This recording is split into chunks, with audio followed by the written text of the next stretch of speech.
आए चलते हैं हम अपने लास्ट न्यूमेरिकल की तरफ, जो हमारे इस चैप्टर का लास्ट न्यूमेरिकल है। Two capacitors of a capacitance 6 microfarad and 12 microfarad are connected in parallel with a 12 volt battery. Find the equivalent capacitance of the combination, find the charge and the potential difference across each capacitance. अब इसमें क्या है, हमारे पास दो capacitance हैं, C1 जो कि 6 microfarad है और C2 जो कि मेरे पास 12 माइक्रोफैरड है। दो कैपेसिटेंसेस हैं और हमने इसकी इक्विवेलेंट कैपेसिटेंस को फाइंड करना है। एक्चुअली ये कॉम्बिनेशन पैरेलल है, तो मेरे पास CE जो होगा वो होगा CE is equal to C1 plus C2।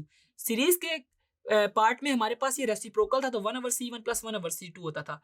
तो अब हम क्या करेंगे, इसको जस्ट सिंपल ऐड कर देंगे, तो 12 प्लस 6 मेरे पास ये आ जाएगा 18 माइक्रोफैरड। तो यूं मैंने C इक्विवेलेंट फाइंड कर ली in parallel combination of capacitors. अब उसके बाद हमसे कहता है कि चार्ज भी फाइंड करें। आपको ये बात पता है कि हमारे पास जो चार्जेस होते हैं ना, वो चेंज होते हैं पैरेलल कॉम्बिनेशन ऑफ कैपेसिटर में अक्रॉस ईच कैपेसिटर। तो अब सबसे पहले मैं Q1 फाइंड कर लेता हूँ। Q1 क्या होगा मेरे पास, Q1 is equal to C1 into V। अब C1 क्या है मेरे पास, 6 into 12 that is 72 volt, 72 coulomb, क्योंकि हमारे पास जो Q का यूनिट्स है ना चार्जेस का, वो कूलम होता है। और अगर मैं Q2 फाइंड करना चाहूँ तो that is equal to C2 into V। C2 मेरे पास है 12 और V क्या है 12, 12 इंटू 12 मेरे पास 144 कूलम। तो यूं आपने देखा कि कैसे हमने चार्जेस को फाइंड कर लिया। अब इसके बाद है हमारा पोटेंशियल डिफरेंस। आपको ये बात पता है कि पैरेलल कॉम्बिनेशन ऑफ कैपेसिटेंस में हमारे पास पोटेंशियल डिफरेंस सेम होता है।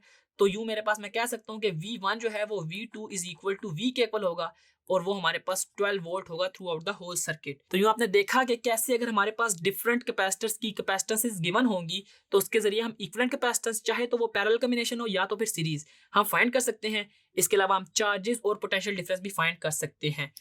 तो इसी न्यूमेरिकल के साथ हमारा ये चैप्टर भी कंप्लीट होता है। आई होप इस चैप्टर के तमाम कंटेंट आपको अच्छे से समझ आए होंगे। अभी तक के लिए इस वीडियो में इतना ही। See you in the next video with a new topic. Until then, this is Irsa from tutorial.pk।